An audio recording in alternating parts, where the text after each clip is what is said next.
Will James Harden destroy yet another team?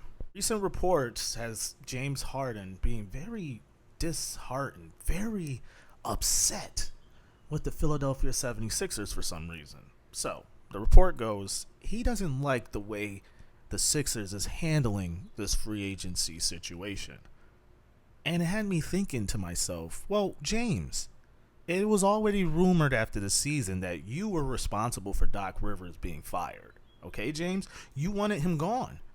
We're capitulating. All the 76ers have been doing for James Harden is bending over backwards and capitulating to everything this guy wants. And he's still not happy. We get rid of Doc Rivers for you. We hold on for hope for you to opt into your contract. You just now opted into your contract. You don't think that the team, being smart businessmen, wouldn't consider shopping you around or thinking of a plan B just in case you decide to just go? Like, what is wrong with James Harden? You know what I think happened? I think James realized when he was not opting in and he was waiting and waiting and waiting, I think he was trying to see what the market was for him. How many teams would come and clamoring for him and as far as getting a trade for him. And he didn't, the market was lukewarm for him. I think that's what it really came down to. He said, wow, the market's lukewarm for me. I might as well opt in. And it's like, dude, if it was a real big deal for you, you would have already have opted in. After the season, you would have opted in if you were all in with the team. So I'm confused as to what the hell the team did. This guy is incredibly selfish. It's no different than what I've been saying for several years. I made a video on this channel called Keven McHale Was Right. James Harden is not a leader. I took Keven McHale's side way back then because I seen what Keven McHale was talking about. This guy is a Hall of Famer. He's won multiple championships. He understands how to win chips. He's seen it firsthand by one of the greatest to ever do it in Larry Bird. So for him to come out and say James is not a leader, I mean, he said this after he was ceremoniously let go in Houston, thanks to James Harden, but he came out and said that. And I took his side because he has the pedigree.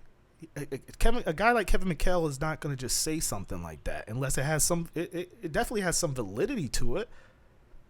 So the fact that James Harden is doing what he's doing is no surprise to me. Like I said, I was on top of this several years ago.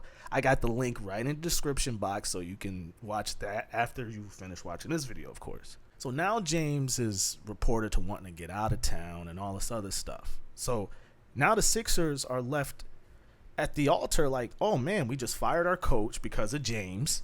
Yes, because of James. And now we have to decide on whether we want to bring this guy back because we can't afford to just lose him. We got to get something for James Harden. And it's like, man, these superstars today are just shocking to me. They don't seem to be happy.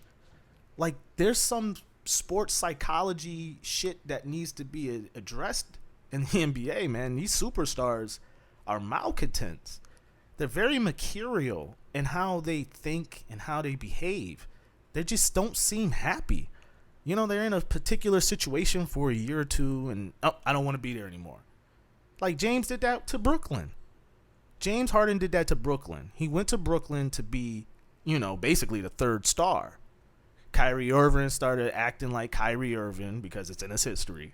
And he said, you know what? It's getting a little too tough for me. I don't want to be number two because that's what it came down to. James Harden didn't want the responsibility of being the number two guy behind Kevin Durant. He didn't want it. So he ceremoniously left out the back door again by quitting on the Nets. And then the Nets blew up later on after that. And then we kind of laid off of James and said, okay, maybe he's seen the tea leaves before everyone else did. But now this shit with the Philadelphia 76ers, it's crazy to me. And more importantly, if I'm Joel Embiid, who just won the MVP, and I'm seeing all of this crazy disorganization and I'm seeing all of this favoritism towards James Harden, when I'm the fucking MVP, I just won the MVP. Why isn't no one consulting me and what I want? I don't care what James wants. I like James, but James is not the king here in Philly. Me, I am the king here in Philly. Me, Joel Embiid. So Philly's gonna have a real issue if they don't take care of this, because I can definitely see Joel Embiid looking side eye after a while. Like, man, am I really beloved here? Am I really appreciated here? So, man, I don't know. James Harden doing what James Harden does, destroying teams and not winning.